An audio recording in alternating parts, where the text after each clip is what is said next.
Le Real Madrid, leader de la Liga, après cette 24e journée de la Liga, le FC Barcelone qui a fait un faux pas du côté de Girona. Salut les gars, j'espère que vous allez tous bien. On se retrouve pour une nouvelle vidéo, le débrief de la rencontre entre le FC Barcelone et Girona. Pour cette 24e journée, le FC Barcelone jouait ce lundi face à Girona, les Catalans qui étaient en déplacement du côté de Girona et le Barça qui s'est incliné sur le score de 2-1. Je vous avais fait une vidéo juste après les demi-finales du Coupe Roi entre le FC Barcelone et Atlético Madrid où le FC Barcelone s'est fait foudroyer sur le score de 4-0. Je vous avais dit que le FC Barcelone n'était pas en forme cette saison parce que si vous regardez les grands matchs où il y a eu beaucoup d'intensité, le Barça a tout perdu, tous ces matchs-là. Face à Chelsea, ils ont perdu. Face à Paris Saint-Germain, ils ont perdu. Face à Atlético Madrid, où il y avait l'intensité, le Barça a perdu sur le score de 4-0. Le Classico aller, le Barça a perdu sur le score de 2-1. Super Coupe seulement, le Barça a s'imposé face au Real Madrid sur le score de 3-2.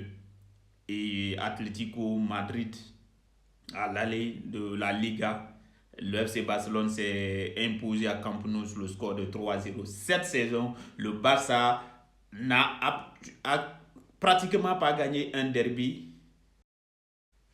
Et ce qui fait de cette 24e journée le Real Madrid le leader de la Liga.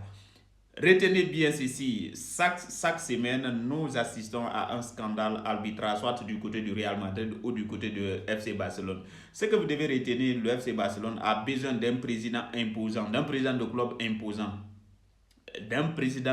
imposant. Parce que, vu ce qu'on est en train d'assister, tous les matchs du FC Barcelone, il y a toujours une erreur arbitrale. Ce n'est pas une erreur. Ça a été déjà communiqué depuis du côté de Pérez, parce que Pérez avait dit que cette année, le Real Madrid ne va pas faire une saison blanche.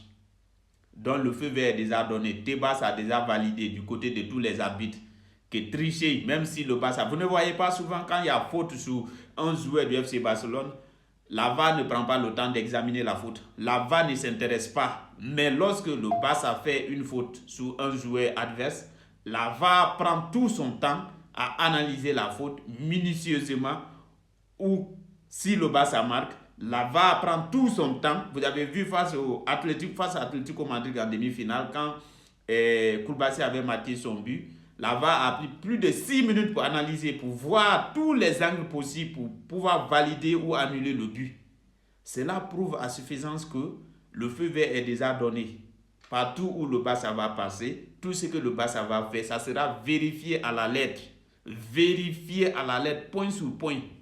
Voilà. Il faut au moins qu'il y ait 5 points ou 6 points d'écart entre le Real Madrid et le Barça. Là, on pourra laisser le Barça un peu respirer. Sinon, si ce n'est pas ça, ils vont vérifier toutes les fautes du FC Barcelone à la lettre et à la loupe. Parce que le feu vert a été déjà donné par Florentino Pérez. Parce que le président du Barça, avant même qu'il ne démissionne, il était un président mou. Oui, bien sûr, il a eu à rehausser le niveau du jeu du FC Barcelone. Il a eu à donner vraiment l'envie aux gens de regarder le match du FC Barcelone. Oui, parce que le Barça, à un moment donné, le Barça était vraiment une équipe très nulle. Mais lui, il est venu, il a eu à donner l'envie aux gens de regarder avec beaucoup de talents qui sont arrivés avec l'arrivée Lamine Yamal, Pedri, ainsi de suite.